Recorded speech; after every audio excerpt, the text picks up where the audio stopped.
every day, all day long. There's a lot of advertising all around us, and that's mainly graphic design. There's some other uses for it.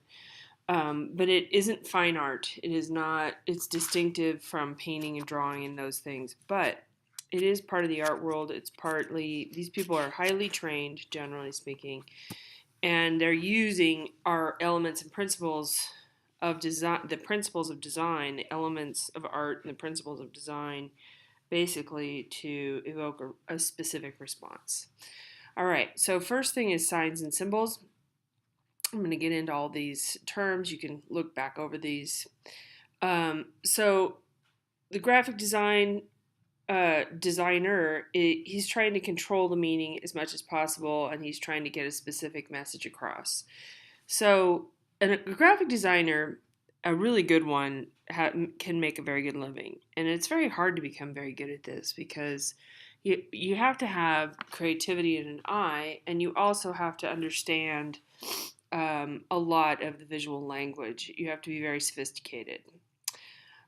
So a graphic designer is employed, and I want you to watch Chip Kidd talk about book covers. He is the master of book covers, and what he does is very creative, but it's also still subject to frustration. Graphic designers basically have a client. They work for somebody. They're not just making stuff up in their own mind as we think of artists doing.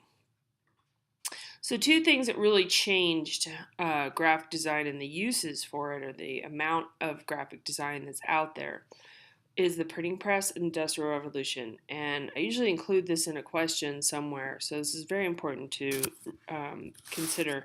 Hannah Hawk was another one that was in photography, and you want to think about that as well. In the previous chapter, she has commented a lot with her work on these two things, because if you think about it, why is there all this extra imagery in newspapers floating around for her to cut up and make collages out of? That's because of the printing press. At the end of the day, there's all these newspapers and there's all these magazines and there's billboards and all this stuff, and what happens to it? It goes in the trash. So she's taking those pieces and making art out of it. All right. So now, but the printing press does other things. The printing press can also make like your cereal box. It's going to print the images on that.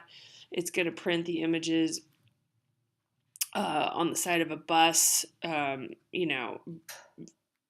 strictly speaking, with the exact presses that would do paper, but all these developments for putting graphic design, putting advertising everywhere has to do with the development of the printing press.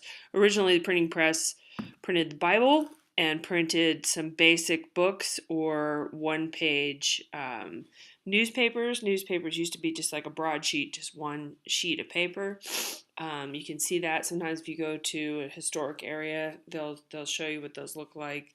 I think of Williamsburg, Virginia, has an old time sort of village, and you can get older things, and then you get this newspaper on one sheet. So that's kind of how it started. All right, so the Industrial Revolution, these people now are cranking out different types of cereal. I know I'm picking on cereal here, but cereal is a really serious thing. If you look at the Post, CW Post, and you look at Battle Creek, Michigan. It's a very interesting history, late 1800s, early 1900s, where the breakfast table was a battleground. It was a big deal who was going to take over with their product, and that is what we see now. If you go into a grocery store, you have a whole aisle of cereal, and you're competing with all these different boxes and these different designs. Then we have advertisements on the TV and this, that, and the other.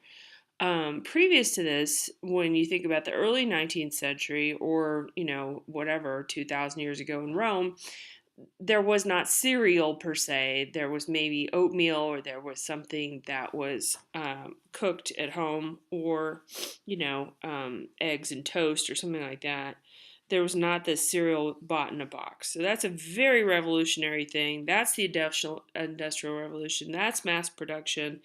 And mass production affects so many things, but in graphic design, it employs these people, these graphic designers, because they have to compete with now a huge amount of other um, products out there. Before, you just kind of, got your oats at the market and you cooked them up and they didn't have any packaging, that kind of thing. All right, signs and symbols. Symbols are going to convey information or embody ideas. It means communication. They imply different things from sounds and words to directions and places. Symbols are given meaning by society or culture, and logos or trademarks are symbols that are designed for an organization or product. Very different thing.